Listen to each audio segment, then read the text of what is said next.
about prayers, there's this part in Shaharis that is like, it's not like the Kedushah itself from the Shemoneh Esrei, but it's like the part that says Ubal et Sion Goel, and then yes, yeah, that's also Kedushah there, yeah.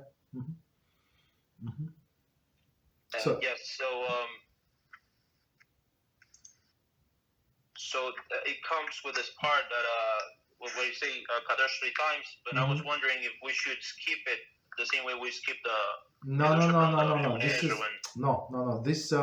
This you can say, and this part you can even say skip it, because I don't have to say Siddur here, but because the circumstances is different. So here you just telling the story what's going on in with the angels and what they say and what is going on in heaven. So this part you can say even if you're praying alone, and you can even say when you say sitting.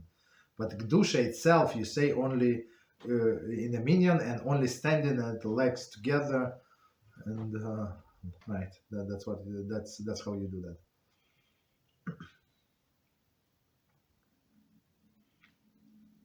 Okay, good question. Thank you very much, Rabbi. You're welcome.